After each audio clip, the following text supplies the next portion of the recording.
They wrote her name in the column reserved for dependents and indigents, beneath the listing for 2 retired cart horses kept on the grounds out of sentimentality, between a note about the damaged goods held in the cellar and a line about the kitchen stores that needed replacement before winter. No title, no relation to the deceased, just her name, a weekly allowance that the estate manager had assured her she had no right to collect, and a phrase rendered in the clerk's careful hand. No legal standing in the matter of the estate.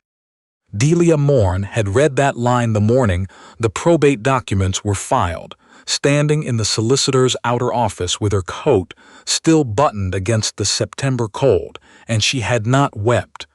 She had not said a word. She had folded her copy of the summary, placed it in her coat pocket, beside the thing she always kept there, and walked back to the house that had been her father's, and was now, apparently, no longer anything to do with her at all. That had been 8 months ago. She was still in the house. She had taken the position of account keeper 2 weeks after the funeral, when it became clear that the estate manager, Mr. Hollis, intended to run her father's holdings himself, with the brisk efficiency of a man who had been waiting a long while for exactly this opportunity. He needed someone to manage the daily ledgers. She needed a reason to remain within reach of every document her father had ever signed. They had arrived at an arrangement neither of them fully trusted, and which suited Delia rather better than it suited him, though he did not yet know it.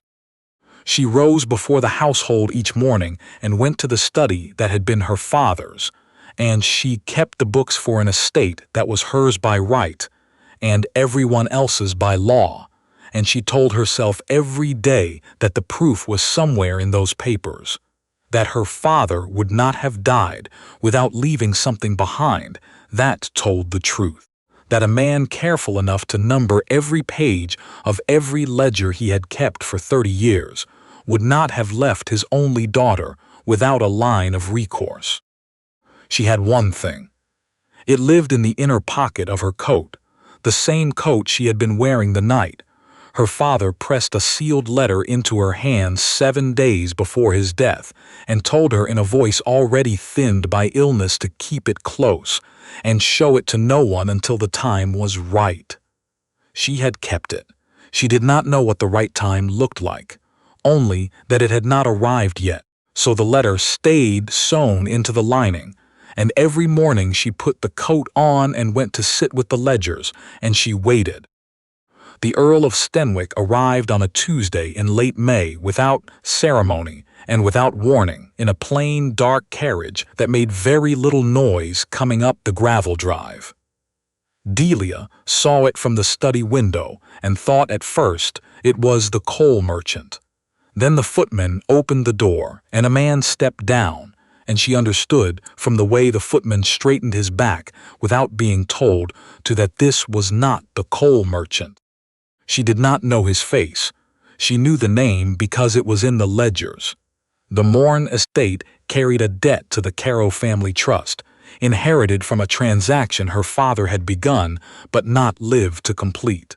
It was a small debt by the measure of such things, but it was there, tidy and unpaid, on the 3rd page of the liability register, and it had sat in the back of her mind for months because small debts had a way of becoming pretexts when the man who owed them was no longer alive to explain himself. She closed the ledger she was working through and pressed her hand flat on the cover for a moment, the way she had seen her father do when he was deciding something. Then she went to the hall to watch. Mr. Hollis came out of nowhere, the way he always did, his collar pressed, his expression arranged into warmth that went no deeper than the surface of a pond. He extended his hand to the Earl of Stenwick with the ease of a man receiving a guest in his own house, which was, Delia supposed, what he now believed himself to be doing. The Earl shook it briefly. He was perhaps 35, or close to it, with the kind of stillness that comes not from ease but from long practice in composing oneself under scrutiny. He did not look around the entrance hall the way guests did. He looked at Hollis, and he listened to the greeting, and he said very little in return, and what he said gave nothing away. He had asked, apparently, to review all relevant estate documents before discussing the debt. That was his right. Hollis agreed with a generosity that cost him nothing, because Hollis had spent 8 months making sure the documents said exactly what he needed them to say. They laid the papers out for him in the dining room, which held the largest table in the house. Delia remained in the study on the other side of the hall, with the door slightly open. It was where she had learnt to listen best. A woman at a desk with an open ledger was furniture. A woman in a doorway was not. The Earl read the way her father had read, without rushing, without performing attentiveness for the benefit of the room. He simply sat and worked through the pages in sequence, and the only sounds were the turning of paper and the distant movement of the house around them, and Mr. Hollis offering small observations that the Earl did not acknowledge. It was perhaps an hour before she heard the pause. Not a question, not a word, just a silence where a page had stopped turning, and a silence that lasted long enough that even Mr. Hollis, who was still talking about the value of the Eastern grain leases, slowed and then stopped. Delia did not move from her chair. She heard, a moment later, the Earl's voice, quiet, unhurried, the voice of a man accustomed to being answered. "Who drafted this clause?" he said, "in the probate summary, the one regarding the dependent listed on the final page?" Mr. Hollis cleared his throat. "That would be my clerk, Nettleby, working from the solicitor's instructions. Standard language for a household dependent with no formal stake in the—" "The language is not standard," the Earl said, "and the classification is not accurate.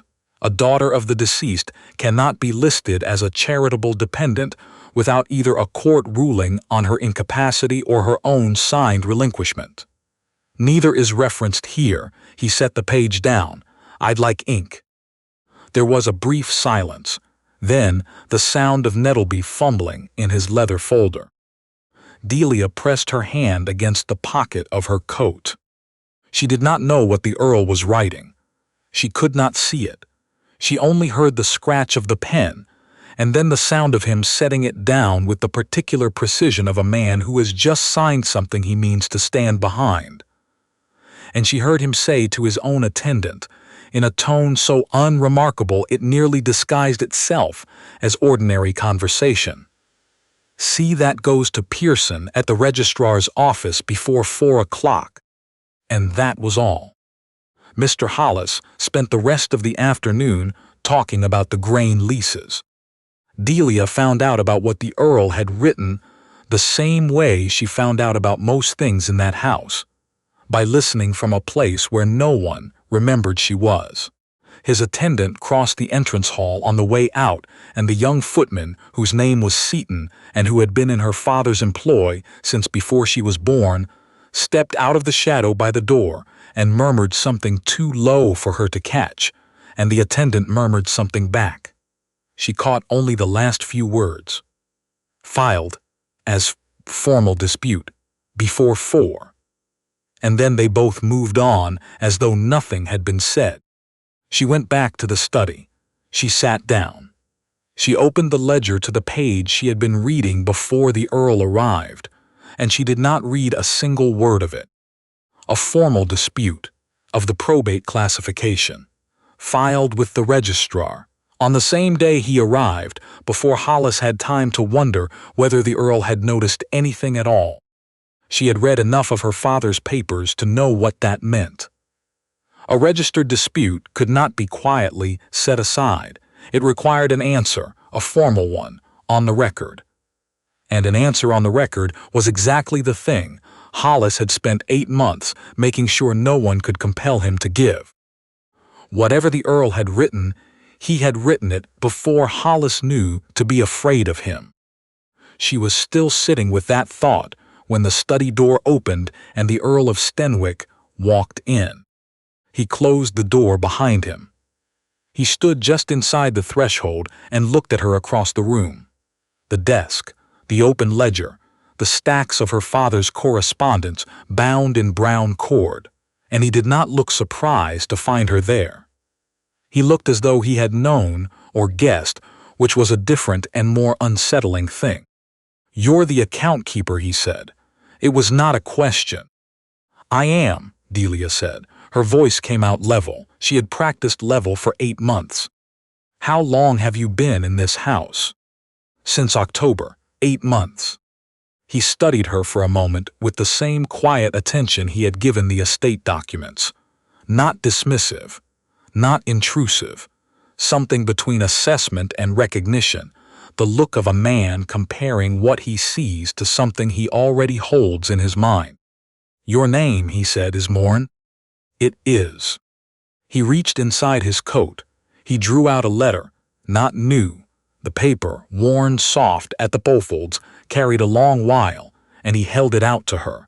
She crossed the room and took it from him. The handwriting on the direction was her father's. She knew it before she had read a single word, the way you know your own heartbeat. Her father's particular slant, the way he closed his G's, the small flourish he put on the capital M of his own surname without ever seeming to notice he did it. She looked up. "He wrote to me 3 years ago," the Earl said, "on a matter of land adjudication in the eastern county.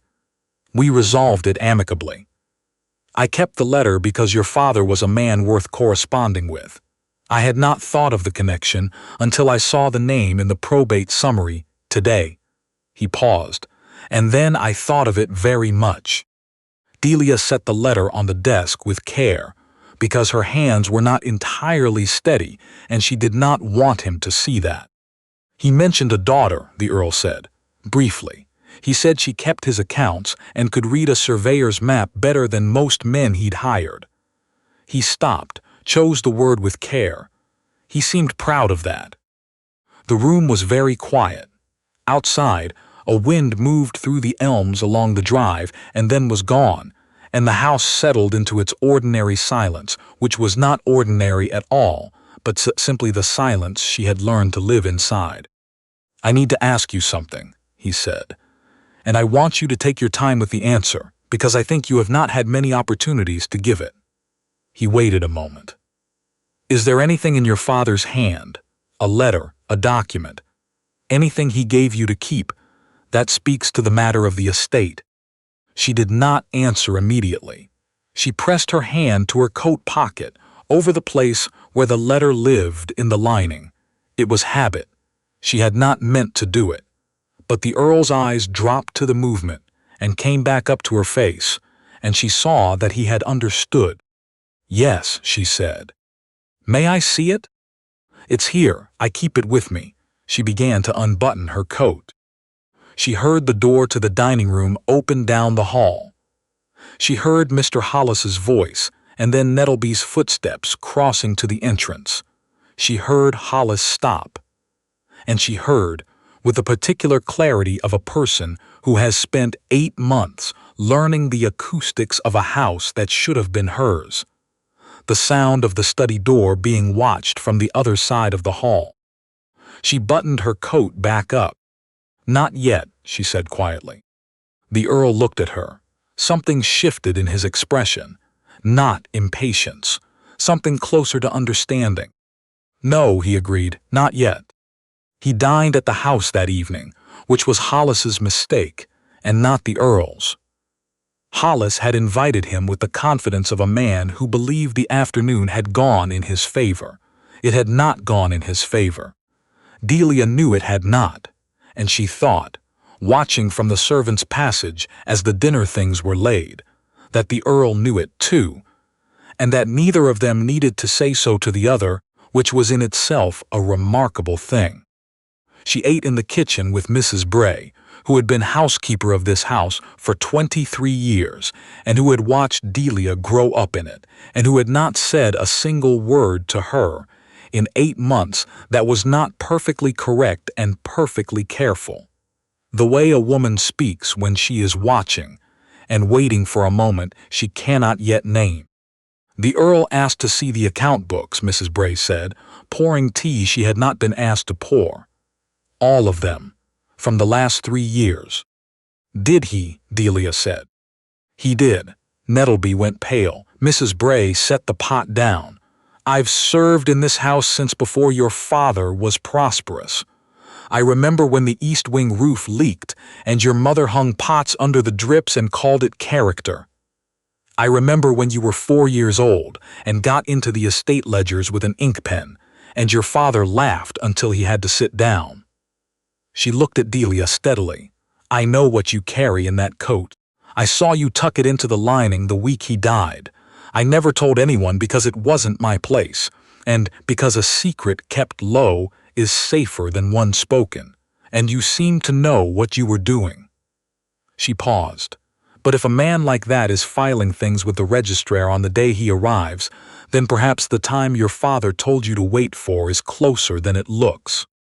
Delia said nothing for a moment. Then, Mr. Hollis has eyes on every door in this house.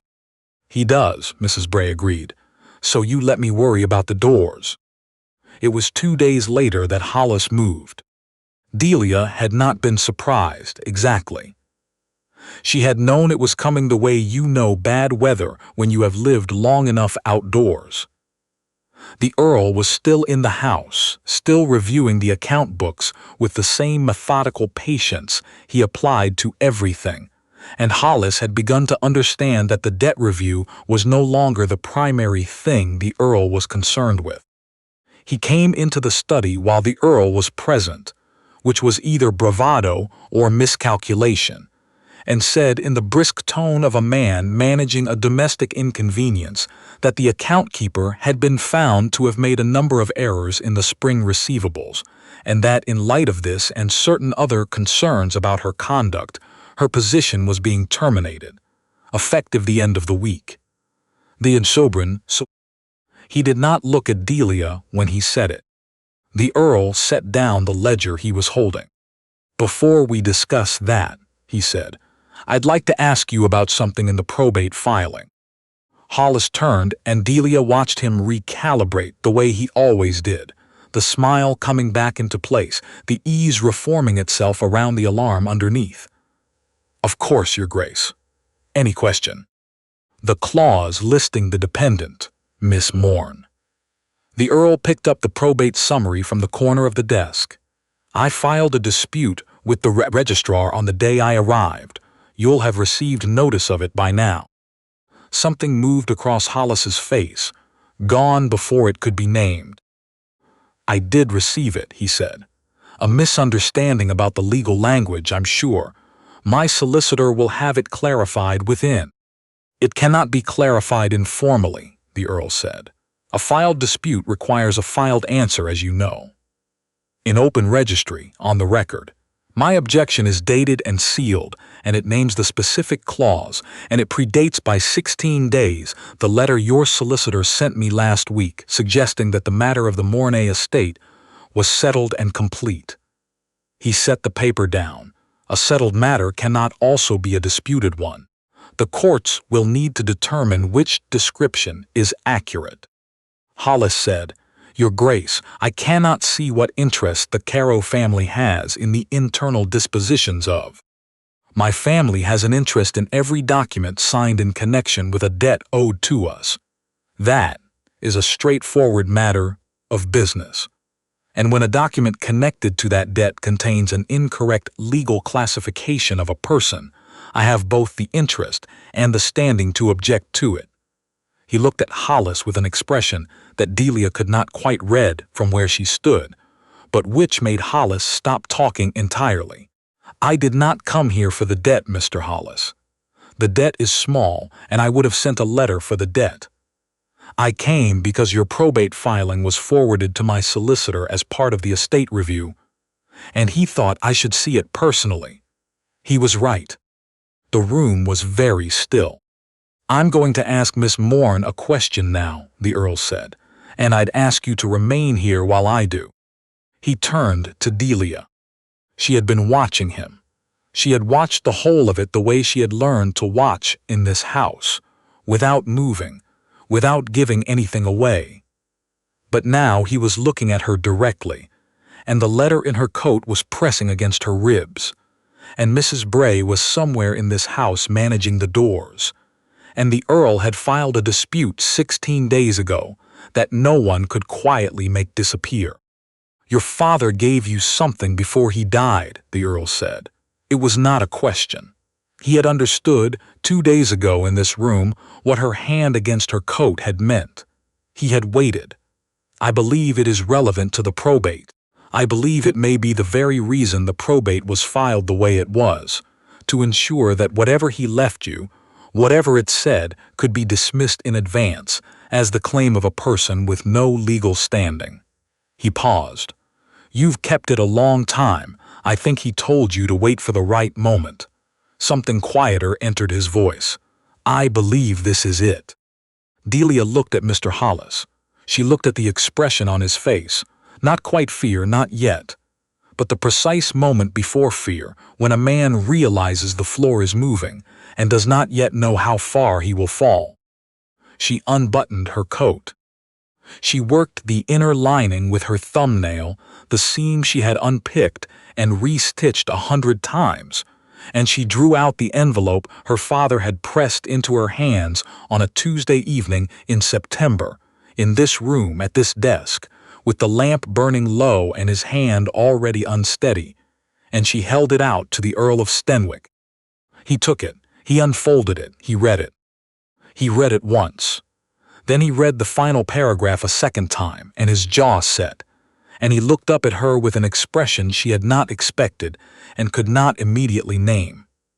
Not triumph, not satisfaction, something older and more careful. The expression of a man who has just confirmed a thing he had hoped to find, and had not permitted himself to believe he would.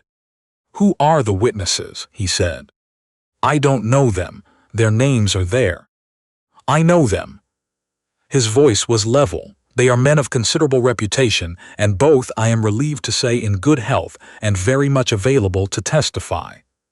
He folded the letter back with a care that was almost reverence and held it a moment in both hands.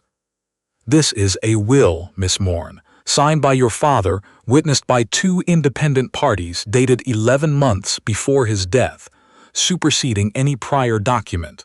It names you as sole heir to the entirety of the Morne estate." He looked at Hollis.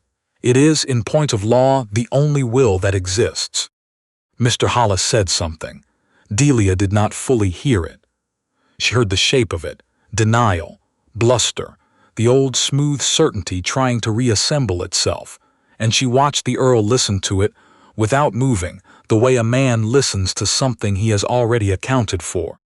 "You will find," the Earl said when Hollis had finished, "that you cannot dismiss this document as a forgery, or as the production of a woman with no legal standing, because 16 days ago I filed a formal objection to that standing determination, and that objection is now the oldest document in active record on this estate. It predates your solicitor's letter, your most recent account filings, and the dismissal notice you just issued, all of which are therefore actions taken against an unresolved legal dispute." He set the will on the desk. "You have spent the last 2 weeks accumulating evidence of interference in a matter already under formal review." The silence that followed was the particular kind that only comes when a room full of people understand simultaneously that the story they were standing in has changed shape. "I'd suggest," the Earl said, with a courtesy more frightening than anger would have been, "that you send for your own solicitor. You'll want someone present when we continue this conversation before a magistrate."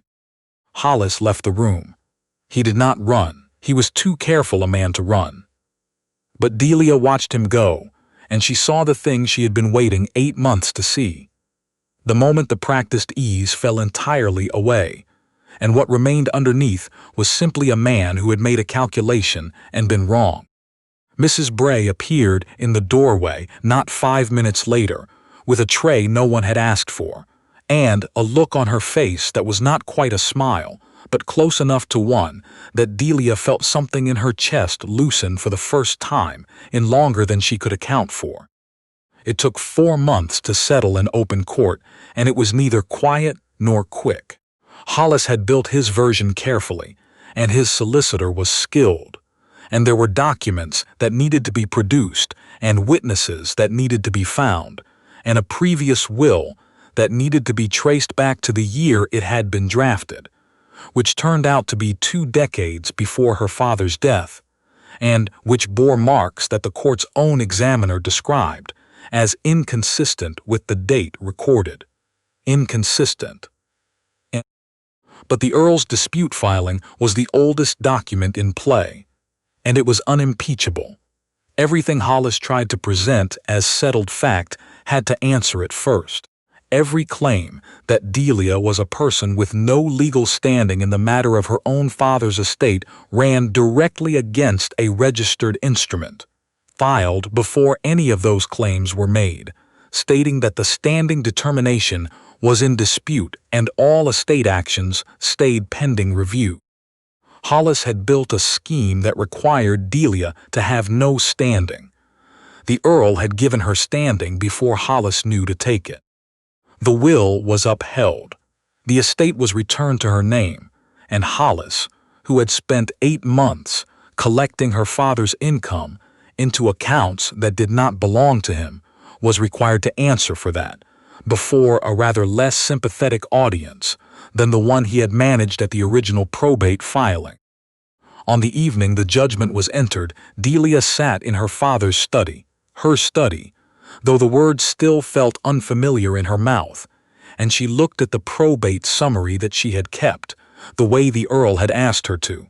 He had found it on the dining room table the day he arrived, and when she had said she intended to burn it once everything was done, he had asked her, simply, not to. She had understood why now. It hung on the wall where her father's map of the eastern county had always hung, in a plain frame, the whole of it, the inventory, the careful columns, and there at the bottom, in the clerk's neat hand, her name between the cellar damage entry and the note about kitchen stores. No legal standing in the matter of the estate. And below it, in a different hand, precise and unhurried, the line the Earl had added the day he asked for ink. The undersigned formally disputes the standing classification in Clause 7 of this summary and records that the individual named herein has every legal right to full and proper representation in matters pertaining to the Morne estate. Filed this day with the county registrar, Evander Carow, Earl of Stenwick. Below that, in the registrar's stamp, the date. 16 days before Hollis sent his first letter claiming everything was settled. 16 days before any of it could be made to look like a done thing. She had kept the pen. She had not intended to. It had been on the desk when his attendant came for his things the morning after the dining room confrontation, and she had picked it up, meaning to set it with the writing things, and instead had put it in her coat pocket the way she put the only things she kept. He had said nothing about it when he returned 3 weeks after the judgment, on a September morning sharp and clear, in the same plain carriage. He found her in the study. He sat across from her at the desk that had been her father's, and they spoke for a long while about things that mattered, and then about things that were easier to say, because the harder things had been said first.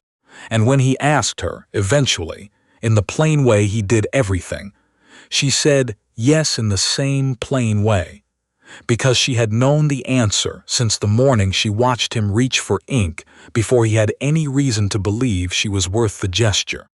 They married in the spring, quietly, in the church at the edge of the property her mother had been married in before her. Mrs. Bray wore her good dress and did not try to hide that she wept, and told Delia afterward in the voice of a woman who has earned the right to say exactly what she means. I watched you keep your head up in that house for 8 months when anyone else would have gone. Your father would have been satisfied. Delia thought of Evander on the morning he arrived and read all the way to the bottom of a page arranged to make her invisible, and found her there anyway, and quietly asked for ink. She thought of the letter her father had pressed into her hands and the coat she did not wear anymore but kept on the hook by the study door. Because some things deserved to be kept close even when the danger that made them necessary had passed. She thought of her name at the bottom of a probate filing, between the cellar damage and the kitchen stores, and the line written beneath it in a different hand on the same day, and what it had meant that the line was there before anyone knew it needed to be. Visitors sometimes stopped in front of the framed document and read the terrible clause first, and then the one below it in the firmer hand, and understood something without being told about what it meant that both things lived on the same page. The injury and its refusal, the locked door and the key that had been turned before anyone thought to reach for it. Delia never thought of burning it anymore. It had been written to make her nothing, and a man who read carefully enough had made it instead into the record of the day she could not be made nothing again. That was worth keeping on a wall. Her father, she thought, would have agreed. He had always believed in the power of things properly written down. He had been right about that. He had been right about most things. Though the most important thing he had ever written, he had pressed into his daughter's hands on a Tuesday evening and told her to wait until the time was right. She had waited, and the time had been exactly right.